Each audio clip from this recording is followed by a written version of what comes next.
Trump tours his newly federalized capital city. Let's check it out.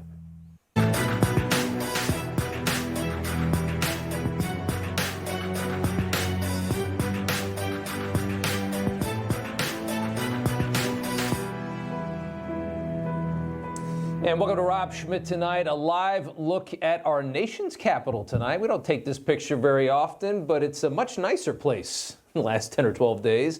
And the President of the United States, we're still trying to figure out exactly what's going on. They're being very tight-lipped about this, is potentially doing some kind of a tour of his newly federalized capital city.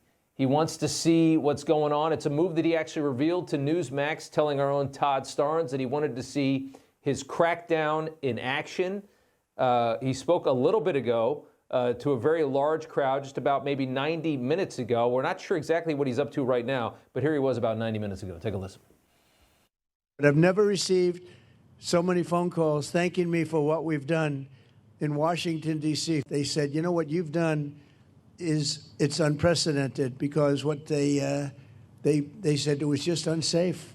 But the crime numbers are way down. I'm looking at, you saw some of the stats. They just read them out to me inside, the numbers that we haven't seen here ever.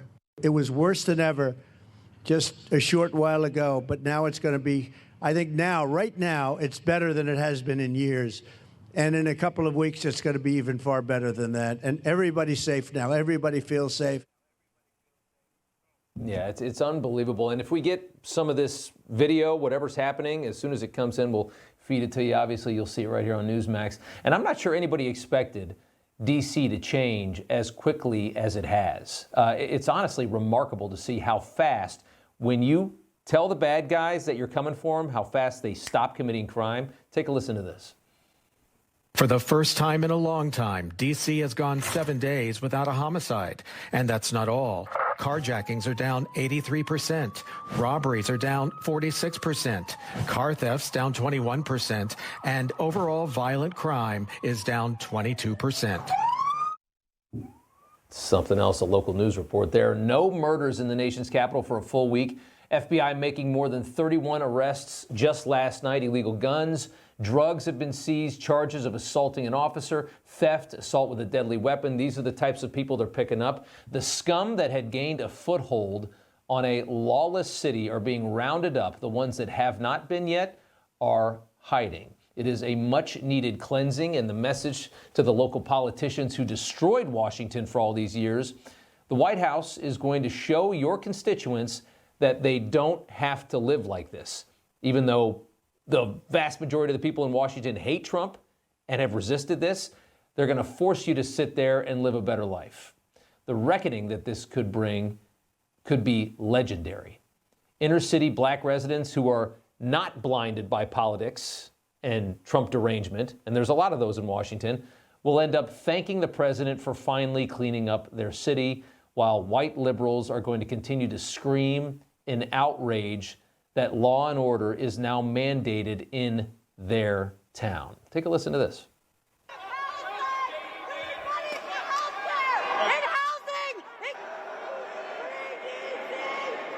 Do you hear? I mean, was this not just incredible yesterday? Horrific comments were screamed at the vice president and the defense secretary as they toured Union Station, as less crime was occurring in Washington, D.C. That was the response you got from the white liberals to less crime, to less dead black kids, to less people being mugged and carjacked. That's how they responded. Vance responded to them. You hear these guys outside, they appear to hate the idea that Americans can enjoy their communities, and they do the fact that D.C. a week ago had a higher murder rate than Trinidad and Tobago, which the United States State Department has said you shouldn't visit because it's unsafe. We ought to be able to enjoy great American cities. That's what we're trying to do in the Trump administration. It is a bizarre world that we live in. You hear them screaming bloody murder because there is no murder. The vice president spoke on this again today. Just like in Washington, D.C., the national capital of the greatest nation in the history of the world, there are no-go zones where you would not take a young family or you would not take young children. And that's true, I'm sure, all across the state of Georgia, all across our country, because our leaders decided that they would make our streets safe for criminals instead of safe for the people who pay our taxes and keep our communities going. We got to take America's streets back for the American people, and that's what the President of the United States is doing every single day. If you want to understand the rage on this, why so many people are so angry, you might think it's as simple as the frustration of watching their distorted worldview crumble before their eyes, as crime rates have literally plummeted in a matter of days. Imagine realizing that. But in truth, I think it's more complicated that most of these people, don't really acknowledge the existence of badness in society. They don't acknowledge the criminal. They view criminals as victims of society, arresting them, hunting them the way they're being hunted right now, stopping them from victimizing the rest of us. These people see as a form of oppression on the criminal, on the people that they believe have already been left behind. As for the victims, and there are victims every time a violent crime is committed, it's against the victim, the left cannot acknowledge those people because their ideology creates so many of them, and they can't bear the weight of that guilt. So victims are just viewed as collateral damage that society must accept as we barrel through the hellscape that they promise us will lead us to some kind of utopia at the end, which of course, as we know, never happens. It is an utterly distorted worldview, and it is so violently held onto in a place like Washington, D.C. In the last election, D.C. residents chose Kamala Harris by 92.5%. How comical that this is the city that Trump is forcing them to accept a cleansing of. Washington is the epicenter of their cancerous ideology. It is the absolute worst of the worst. It is more left than New York, than San Francisco, than anywhere else probably in the world. And they're being forced to suffer through less crime. They'd rather have 1,000 dead black kids in the street and live in misery and poverty and filth and homelessness than to admit that their ideology on life, law and order, crime, on everything is idiotic. Earlier this week, the left went berserk over this video of an ICE arrest in Washington, D.C. A man screaming in Spanish that he just wants to work and is here to support his family. Take a look.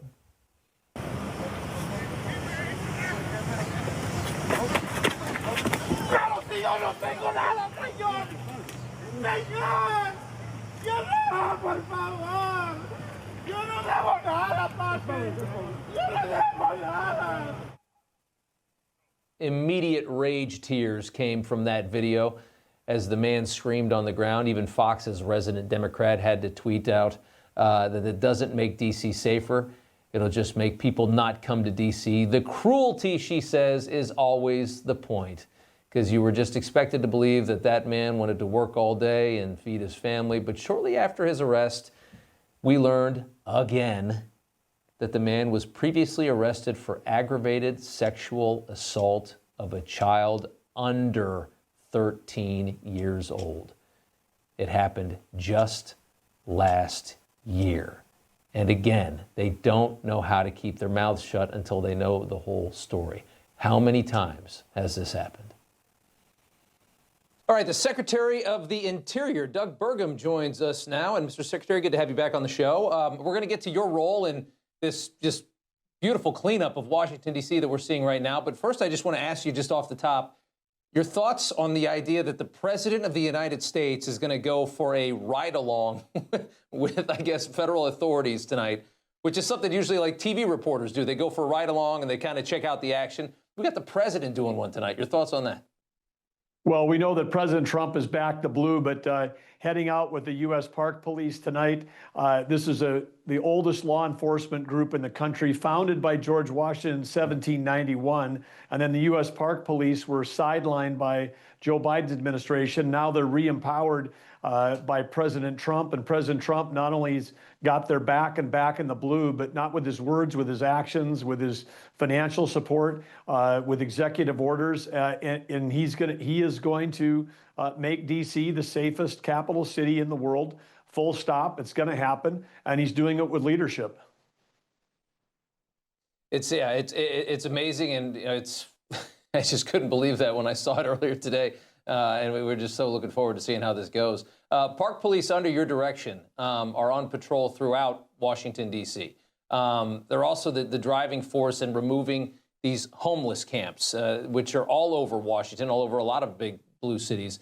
There's a no-tolerance policy now that this city's been federalized by common sense, administration. Zero tolerance for any encampments. They've already removed about 75, from what I understand, which are 75 camps, not individual tents. You've also deputized Customs and Border Patrol agents and sent them to national park sites. There's a tweet you've put up right there. I want to ask you how fast this is working. Washington is, Trump says it's not a huge area, but it's also not a small city. So how quickly is this working? Well, it's moving very quickly. And of course, under President Trump's leadership, he issued an executive order back at the end of March about making D.C. safe and beautiful. And we began the work then. The U.S. Park Police has removed all 72 of the homeless encampments that were on U.S. park property in this metro area. Working now with a task force in the last week, there's been over 25 more. I think we're over 100. Some of those were on on metro property, not federal property. But that part's being taken care of. And so vagrancy is going away. We're enforcing the vagrancy laws. Violence, we've rolled back the Biden era no pursuit policy. So the U.S. Park Police can now, when they pull somebody over that's got stolen plates, mixed plates, criminal records, those criminals were just fleeing. And there was a rule where they were under the Biden administration, the U.S. Park Police couldn't chase them. Now they can. We've had 5 successful pursuits just in the last few nights, pulling people over that involved with all kinds of violent crime, kidnapping, rape, etc. So, gun violations. So we're back enforcing the law on the violent side. And then on the other piece, in terms of making it beautiful, we've reinstated some rules that President Trump had during his first term, which is up to $250,000 fine and 10 years in prison if you try to deface or tear down or have any effect on the incredible shrines to democracy that are all across D.C. and across our beautiful U.S. National Mall, which is part of the U.S. Park Police responsibility to protect and defend. Yeah, I'd love that too. The other side is losing their minds over this, as you know. We saw yesterday at Union Station, they're screaming obscenities at the vice president, the defense secretary, at Stephen Miller. I want to play a little bit of Stephen Miller's perfect reaction to this. Take a listen. All these demonstrators that you've seen out here in recent days, all of these elderly white hippies, they're not part of the city and never have been. And by the way, most of the citizens who live in Washington, D.C. are black. This is not a city that has had any safety for its black citizens for generations. And President Trump is the one who is fixing that with the support of the Metropolitan Police Department, the support of the National Guard, and our federal law enforcement officers. So we're going to ignore these stupid white hippies that all need to go home and take a nap because they're all over 90 years old, and we're going to get back to the business of protecting the American people and the citizens of Washington, D.C. It is just so rich, and I love that soundbite, but it is so interesting that, we have a lot of sound bites of black mothers that have to live inside of that city that are so happy to see somebody finally cleaning up where they live. And then you have white liberals that live in Virginia and Maryland that are coming into the city to scream about how furious they are that somebody is cleaning up that city. I mean, that can't be discounted, how ridiculous that is. Absolutely, Rob, you're spot on, and so is Stephen Miller. The citizens that live in this city are thrilled that their neighborhoods are going to be safe again. And of course, if you've lived in this city, during the past administration, look, when President Trump did the first press conference on this at the White House, record number of people, most they think ever in the press room at the White House. The room was silent when President Trump said, all of you live here. I'm sure you all know someone who's been mugged, carjacked, injured, or maybe murdered. And the room was just silent because no one could raise their hand and say, no, I don't know anybody. If you live in this city, you understand the violence that's been here. You've experienced it. And President Trump cares about the people that live here full time, that grew up in this city. And he's determined, like you said, he wants to show the world and the rest of the cities in the U.S. that you can make a large metro city in the U.S. safe. You can take care of the people that are homeless and suffering from mental illness or the disease of addiction. You can do all that. President Trump's going to show every mayor and every state legislator exactly how it's done, and it's going to get done here, and it's going to be a shining example as we head into America 250 next year, the celebration of our amazing country, and we're going to have the most beautiful and safest capital in the world. I love it. The Interior Secretary, Doug Burgum. Sir, thank you for coming on. We appreciate it. Thank you, Rob. All right, it was a horrible day for Big Tish. Facing mortgage fraud accusations, now her most proud moment, a nearly $500 million penalty against the president, has been completely stripped away by an appeals court. It's just too good, and it is next. A horrible day for Big Tish James. The feather in her cap ripped out. Her proudest moment is crushed. The $500 million penalty judgment that James landed against Trump for his business dealings, overruled by the state appeals court. Remember Judge Engoron, hyper-partisan? Remember him smiling for the cameras, how ridiculous this all was? Tish James accused Trump and his company of defrauding banks, even though the banks defended Trump in court. There's no victim. Claiming exaggerated valuations on properties. Remember when they said Mar-a-Lago was worth $17 million? That's how ridiculous this all was. That's how ridiculous the lawfare against Trump was. And by the way, Tish James, big thank you, because you're a big part of the reason that Trump is in the White House right now. A big part of the reason. Trump declaring total victory over Tish on True Social, writing the fake New York State Attorney General, and a total victory against her, calling Tish a corrupt and incompetent Attorney General and a Trump-deranged lunatic. Tish now says she's going to appeal the Court of Appeals ruling while using taxpayer money to fund her own legal defense for allegations of mortgage fraud. And Sam Antar is the forensic accountant who dug up evidence on AG Tish James, and he joins us now. Your reaction to what we saw, I mean, this was everything to Tish James. This is why she was a star, and now it's gone. Well, let's put it this way. She put out a tweet today that doesn't mention that the $464 million judgment was vacated. That tweet, that information disappeared from her tweet, just like the fifth unit on a fraudulent mortgage that she declared was 4 units. So it's just amazing. Listen, her fraud is in black and white and on paper. Donald Trump judgment has been vacated, case closed. Yeah. And just a reminder to people that, I mean, the best part of that case was this idea that he defrauded the bank with these valuations, and then you get Deutsche Bank defending the man being prosecuted in the trial. And yet somehow, because this city is so warped, because I don't know, the jury pool, whatever it is, they somehow still win and they get this huge injunction. It's just as awful as the E. Jean Carroll case was, the most ridiculous rape allegation I've ever heard in my life. You can convict anybody. If they're hated politically in this city, you can convict them. That is true, by the way. You can convict anybody. But going back to Tish James, okay, she committed mortgage fraud over 42 years, longer than I was a criminal. I was only 17 years. She is the one who put pencil to paper, and she is the one that is guilty. Yeah, she certainly is. Hey, what a story. It's something else. Sam Antar, you dug up a lot of this information about Tish James. We appreciate you coming on. Thank you. All right, Biden appointed Fed Governor Lisa Cook, now being actively investigated by the DOJ for allegedly committing mortgage fraud in order to obtain lower interest rates on her property. We're starting to see this pop up in a lot of places.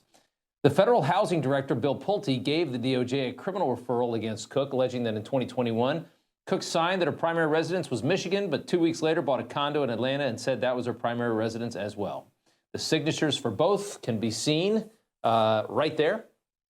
President Trump responding to the allegation, writing, Cook must resign now, is reportedly weighing firing Cook from the position. He's very angry about interest rates already. Cook, responding via email through a spokesperson, said that the application was from 4 years ago before she joined the Federal Reserve, and adding she has no intention of being bullied to step down from her position because of some questions raised in a tweet, saying she's gathering the accurate information to answer any legitimate questions and provide the facts. And the federal housing director, Bill Pulte, joins us now to talk more about this. And good to have you back on, Bill. Adam Schiff, Tish James, now Lisa Cook. Talk about the allegation here. Well, we see mortgage fraud every day, Rob. I mean, this is nothing that's new. It's been prosecuted for years and years and years and decades, frankly.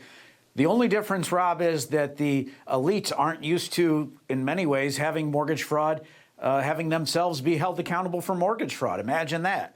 So now that we're shining a spotlight on it, they're freaking out. It doesn't make any sense whatsoever because at the end of the day, we can't have mortgage fraud. And I signed up for a job where I said to Congress that I would prosecute and see within the confines of our responsibilities mortgage fraud. And that's what I'm going to do, and I'm not going to be deterred by anyone. So whether it's the cases that you mentioned or other cases that we prosecute day in and day out, we're not going to be deterred by these threats and by people trying to take away from the issue at hand, which is people misrepresenting things and committing, in our opinion, mortgage fraud. Yeah, and you know what the other side's saying? They're saying that this is just getting even, that, the Democrats started this. They went after Trump. The deep state looked at Trump and said, let's find something on him. And they threw a bunch of BS at him, and it blew up in their face, and he ended up winning the election largely because of it. But they're saying that this is getting even, that this is the reckoning. Adam Schiff, Tish James, now a woman at the Fed, which is driving Trump insane because he wants interest rates lower because his economy, it's hurting his economy. What's your response to that? Look, I'm not a politician. I'll leave the political stuff to other people. I'm a mortgage and housing guy. I signed up for this job. I don't control who commits mortgage fraud. I don't commit who refers mortgage fraud things to us. We have a very good tip line, fraud tips at FHFA.gov. Anyone can go there and provide tips. We get tips every day. I mean, I'm telling you right now, Rob, the amount of mortgage fraud in this country is insane, and we need to get it to stop. And I'm committed to getting it to stop so long as I'm in this role. You know, President Trump has done an incredible job crushing inflation, crushing all kinds of other problems that Biden created. And mortgage fraud is something that no other administration, in my view, has been able to fix going back years and decades. And the Justice Department has spent all kinds of money, millions and millions of dollars over the years prosecuting mortgage fraud. This should not be happening in our country, especially with technology where it's at. And we're committed to getting rid of it, and we're going to get rid of it. Adam Schiff, investigated for the same thing by the DOJ, asking people to donate to his legal defense fund. A financial investigator and a mortgage expert who first dug up the dirt on Schiff told our Carl Higbee that he was aware that he was committing this fraud. Take a look at this. One of the lenders, a person who worked for one of the lenders, has come forward to identify themselves and to me personally, out of Michigan, where this lender is based, and they want whistleblower protection. That's something I cannot offer them. But this person has come forward, has put it in writing to me that Adam Schiff was very aware that he was committing mortgage fraud. What does that mean? Well, obviously, if true, and that's a big thing, if it's true, that would be extremely concerning. And I think that the DOJ is good at this. I think Pam Bondi, I appreciate her focus on mortgage fraud. I would say that I'm sure that we're going to probably hear many stories similar to that, whether it be on that case, and I don't know if it will be on that case, but certainly on other cases, I'm sure we're going to find out that a lot of untoward behavior happened. And that's why, I'm so committed to this mortgage fraud initiative. And we're not going to stop. We're not going to be intimidated. I mean, I'm telling you right now, I didn't give up my private sector career and everything and the sacrifice I did to just be intimidated by the elites when they get busted for ripping off Americans. Quite rich for Adam Schiff and for Tish James. All that talk about no one's above the law. The housing director, Bill Pulte. Good to see you, Bill. Thanks so much. Thank you, Rob. The redistricting war kicks up a notch. So if this thing goes nuclear, who wins in the end? Texas Congressman Chip Roy is up next. 88 ayes, 52 nays. House Bill 4 passes to engrossment. All right, so there you have it. The Texas House has approved its mid-year redistricting map, a vote of 88 to 52 after all of that nonsense and the Democrats all running to states like Illinois and New York where the gerrymandering is worse than anywhere else in the country. The irony of that. It's now through. It'll likely add 5 seats for Republicans in the midterms and beyond. 5 Democrats now at risk of losing their seats and likely will. You can see them there. There's Al Green on the left, the guy that loves to just yell at the president, tries to impeach him every chance he gets. Trump now setting his sights on Missouri as potentially the next red state to redistrict. And Gavin Newsom, of course, is turning this all into something about him because he wants to run for president. California is going to push to match Texas, but California is already pretty rigged already. The New York Times recently reporting that Republicans have a huge advantage over Democrats in the total number of states that could redraw their maps if a wider redistricting war does break out. So if everybody starts doing this and it turns into like it goes nuclear, Republicans are going to win that war. Even Chris Cillizza, CNN guy, admitting that Republicans will win if gerrymandering between the parties continues to escalate. So that's pretty interesting. We have Congressman Chip Roy joining us now from the state of Texas, and sir, good to have you on. The move was made. What's your reaction just to that? We'll start there. Yeah, well, Rob, it was great to see the legislature pass the maps. It's obviously something that was important to President Trump and his administration, and they were having good conversations with not just Texas, but other states. Texas has now moved, will gain 5 seats. And look, watching all of the wailing and gnashing of teeth by, Governor Newsom and all of these leftists in these other states is pretty ironic, as you pointed out, given the radical nature of their states. Massachusetts has 0 Republicans, despite being sort of a 60-40 state. California, a 60-40 state, has something like, 17%, like 9 Republican seats out of, 53 or 4. Illinois is similar. And now they're upset because Texas is basically saying we're not going to unilaterally disarm and allow the United States to be misrepresented because these radical progressives have totally gerrymandered their states. Yeah. And by the way, hidden behind the Voting Rights Act to do that, right? They use racial gerrymandering as an excuse to achieve their political aims and to advance their Marxist agenda. So President Trump and now Republicans here in Texas, we're fighting fire with fire, and that's a good thing. Yeah, I mean, the funny thing is that, we saw what Cillizza just put out in the New York Times a minute ago as well. If there's more to gain for Republicans than for Democrats, if this does go nuclear and everybody does it, everybody seems to admit that Republicans will come out on top in the end, which means that Republicans have done this less historically than Democrats. Democrats have already squeezed most of what they could squeeze out. Republicans have a lot more juice to squeeze, which means that Republicans have been the more virtuous. If gerrymandering is this terrible thing, Democrats have been doing it more than Republicans. That's the irony, because they're all crying about this, and they look so stupid when they yell about it, especially when people like Pritzker yell about it, and when New York's Governor, Hochul, they yell about it. It's comical. Yeah, basically they're giving up the game, right? They don't like that they've been caught. Yeah. They want us to unilaterally disarm. It's not just gerrymandering. It's not just redistricting. Take the Office of the Attorney General in Texas and other AG's offices around the country that have been smartly now going into particular forums, particular courts to file litigation more favorable to us. Like, lo and behold, we started doing what Democrats were doing for years. And, Republicans would long sit back and stroke their beards and go, that's not the right way to do things. Meanwhile, Democrats are cleaning our clocks with horrible results with policies, with leftist judge making decisions. Exactly. Now we started going into more favorable courts, and they start freaking out because they want the game to be rigged. They want mail-in ballots. They want to be able to set the maps. They want to be able to go into the courts of their choice because they lose when the entire issue is laid bare before the American people. So President Trump is doing a great job exposing this. I'm glad Texas leadership is doing the same. Yeah. Real quick, you're running for Attorney General of the state of Texas. Go ahead. Yeah.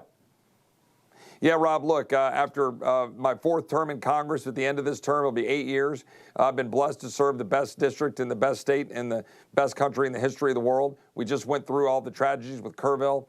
And you know what? I was called to come home. I want to be back here with the people that I represent and the communities I represent.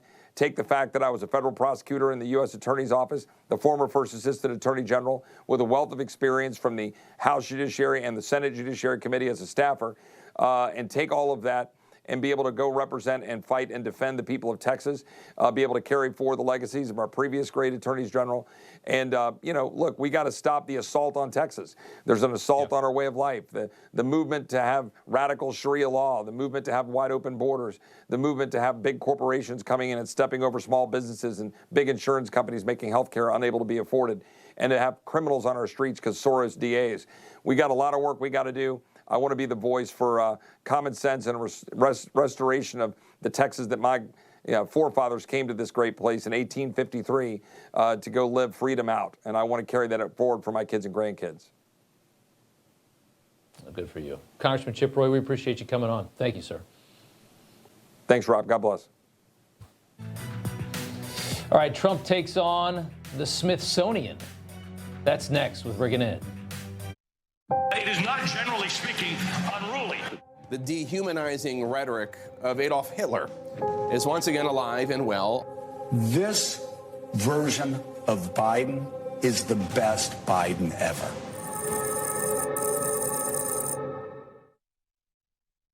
We have breaking news as it pertains to our network.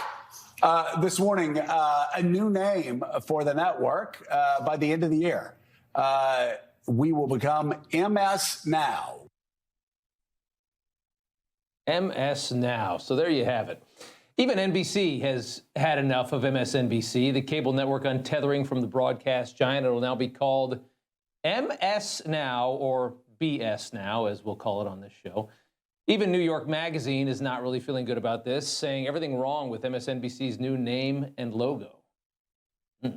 MSNBC put it like this: the name further underscores our mission to serve as the destination for breaking news and thoughtful analysis. And N2 hosts Rick Leventhal and Ed Henry join us now to talk more about this. Rick, MS Now, what are your thoughts? Well, someone pointed out it looks like a K. The logo looks like a KMS. And I don't even know if I can say this on TV, but do you know what KMS stands for? Kill myself. No idea. Now. Now I'm really curious. And I'm not encouraging anyone to do that. I'm just saying if you watch enough of this network, you might want to. That's an unfortunate choice of moniker and name. And I can't imagine any of them are happy about it over there at the MS headquarters. Somebody on our team said it looks like a P in front of the MS Now, which I thought was also funny. Ed, your thoughts? I think just the idea that they're now claiming this is the place, or has been at any time, for thoughtful analysis when they've had Joyless Reed, Keith Olbermann, Rachel Maddow. I mean, they've just fallen under the weight of their own ridiculousness of playing the race card, hating on Donald Trump, and not doing anything thoughtful. You know, they're claiming as well that NBC just wants to have a whole new life on their own. No, NBC wants to run from this ridiculous brand. That's why it's not going to be called MSNBC anymore. And regardless of what you call it, it's the same crap over and over. That's the real bottom line. I think NBC is looking at a future where they're thinking we're going to only cater to half the audience in this country if we continue to associate with this brand. I mean, at NBC, all of their programming is left to some extent. But when you're attached to MSNBC and what that's become, and even though they got rid of Mehdi and they got rid of Joy Reid, it's a nightmare to be attached to. And you got to think further down the road. It might be sexy right now under Trump, but 10, 20 years from now, you're going to want the other half of this country back, and they're not going to watch your broadcast network if it's attached to this. If people think it's that inherently biased. I want to flip to this, guys, because I thought this was so interesting this week. The president wants to fix the woke museums in this country. He's starting with the Smithsonian, saying it's gotten out of control. Everything discussed is horrible. It's negative about our country. And he even puts in there all that they talk about is how bad slavery was and how unaccomplished the downtrodden have been, saying he's not going to let this happen, instruct his attorneys to go through the museums and start the exact same process that has been done with the colleges and universities as well. The slavery comments, of course, the left that obsesses over race constantly, that can't go a day without talking about a race issue or slavery, they lost it. Take a look. The president targeting what he calls woke exhibits, saying museums should focus more on America's, quote, brightness and not on, quote, how bad slavery was. Donald Trump says that one of the reasons for his crackdown on Smithsonian museums is, quote, everything discussed is how bad slavery was. Who is this guy? Is he a publicist for slavery, like a lobbyist on behalf of like slavery? Of course, Swalwell jumps in. Just some examples of woke art from the Smithsonian. They had queer butterfly. Look at this thing. On him says, I exist, migrant queerness, amor familia. I mean, what the hell is that? And then you have this next one, refugees crossing the border wall into South Texas, depicting a family, a migrant family with a ladder climbing over a wall. This is what we have at the Smithsonian, Ed. Go ahead. Yeah, well, it's crazy. They, celebrate people breaking the law, saying that the wall is oppressive and all of this, when Donald Trump is trying to enforce our laws, obviously. I don't even know that you could call this art. I dug deeper. The White House has been putting out some of the literature that the Smithsonian puts out with all this stuff. They have a whole exhibit on LGBTQ plus and all that. And they say we're constantly getting more for the collection at the Smithsonian, which we pay for with our tax dollars. It includes something called MAHU. I know MAHA is Make America Healthy. I guess MAHU. I had to look it up.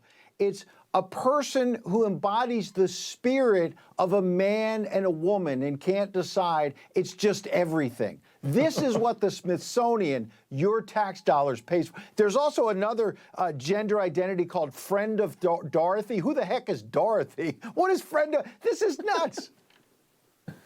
Who knows? And Rick, I think say, you missed an opportunity here to... Go ahead. Yeah. Just museums are not a place for ideology or agenda-driven politics. It's not a place for someone to inject their opinion on how history should be portrayed or what their thoughts or what their opinions are on that time in history. It should be fact-based, just like news should be fact-based. Yeah. It should be presenting the facts from that time of this country and wherever they're portraying, and stick to that. Don't inject all of this woke ideology and then expect everyone to read that and come away a different person. No, that's not the role of museums. Museums should be a pure place where there is no opinion, there is no ideology, there is no agenda. It's just history. Yeah. And if the museum pushes back, Smithsonian pushes back, just turn it into a migrant camp. Just like, okay, we got it. We're gonna make it a migrant holding cell. You just put them over there. You guys asked for it. Enjoy the show. Rick and Ed, good to see you guys. Thanks so much. We appreciate it. Good to see you. Thank you. All right, the robot butler is now obsessed with presidential health. Donald Trump has never had a single day in his life as a politician when he could speak coherently about anything. And welcome back. Time now for news from the left. After saying nothing at all while we had a corpse in the White House for the last couple of years, MSNBC's Lawrence O'Donnell, yes, the robot butler, thinks the Trump White House is covering up this president's health, suggesting that Donald Trump might not be able to walk, stand, or even speak coherently. Take a listen. Donald Trump did nothing today, perhaps because his 79-year-old swollen ankles are bothering him, or maybe he just couldn't really walk or stand up very long. Donald Trump has never had a single day in his life as a politician when he could speak coherently about anything. At 6:32 p.m. today, the White House released this proof-of-life photograph that appears to be Donald Trump standing deep in the background there, doing absolutely nothing. Who watches these shows? I mean, how do they get, they somehow manage to pull like 800,000 or 900,000 people to watch Lawrence O'Donnell every night. Who in the hell would watch that?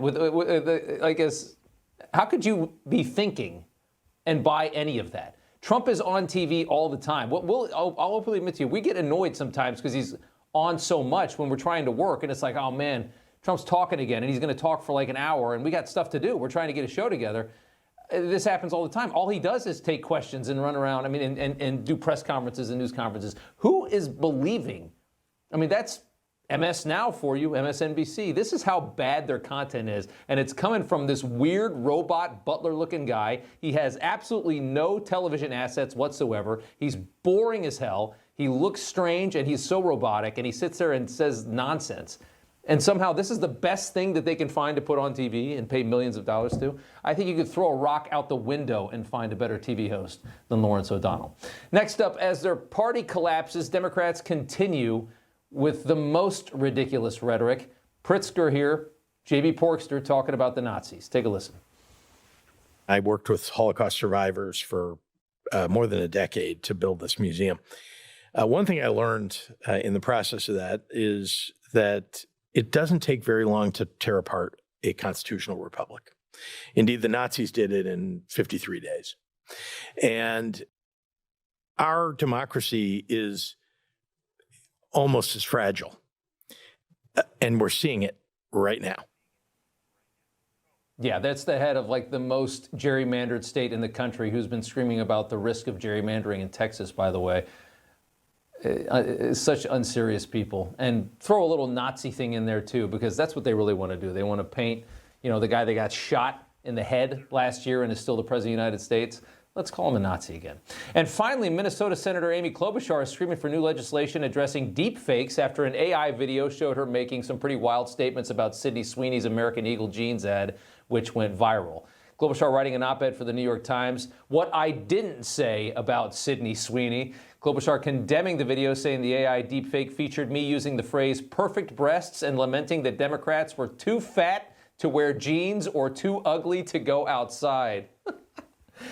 This motivated her to propose the No Fakes Act. And we know that this was a deep fake from her because when you think about what she said, she was actually speaking the truth. So of course it was fake. The Cracker Barrel CEO finds a way to destroy the brand. Next.